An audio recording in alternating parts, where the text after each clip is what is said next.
Doctor గారు ఏంది అంటే ఇప్పుడు బేసిక్‌గా చాలా వరకు టూత్ పేస్ట్ అంటే వాడడం వల్ల టీత్ చాలా ఇప్పటి వరకు సెన్సిటివ్ ఏదైనా తిన్నా కానీ, బయట వేరే ఏ ఫుడ్స్ తీసుకున్నా గానీ, ఇప్పుడు సెన్సిటివ్ అనేది చాలా ఈజీగా అయిపోతున్నాయన్నమాట టీత్స్. అంటే అది నిజంగా ఓరల్ వల్ల అవుతుందా? లేకపోతే టూత్ పేస్ట్ సో మనకి ప్రాబ్లమ్స్? ఒక్కటి మనం గుర్తించాల్సింది ఏంటంటే టూత్ పేస్ట్ ఒక్కటే కాదండి మన కారణం టీత్ సెన్సిటివిటీకి. సో టీత్ సెన్సిటివిటీ రావడానికి ముఖ్య కారణం ఏంటంటే పంటి పైనున్న ఎనామెల్ అరిగిపోతే లోపల డెంటిన్ అని ఉంటుంది. అంటే గట్టిగా ఉన్న పదార్థం మన పంటి పైన ఉన్నది ఎనామిల్. ఇది బాడీలో ఉన్న హార్డెస్ట్ పార్ట్.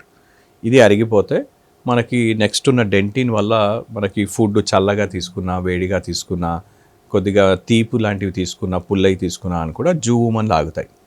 సో దీనికి నంబర్ 1 కారణం ఏంటంటే చాలామందికి సరిగ్గా బ్రష్ చేసుకోవడం అనేది తెలియదు.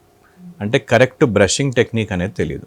సో చాలామంది ఏంటంటే చాలా గట్టిగా బ్రష్ చేస్తే, చాలా ఎక్కువ సమయం బ్రష్ చేస్తే పళ్ళు తెల్లగా ఉంటాయి, ఆరోగ్యంగా ఉంటాయి అనుకుంటారు.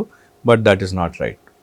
సో పళ్ళని మెత్తటి కుచ్చులు ఉండే బ్రష్తో మెల్లిగా గుండ్రంగా పైనుండి కిందికి, కింది నుండి పైకి గుండ్రంగా బ్రష్ చేయాలి.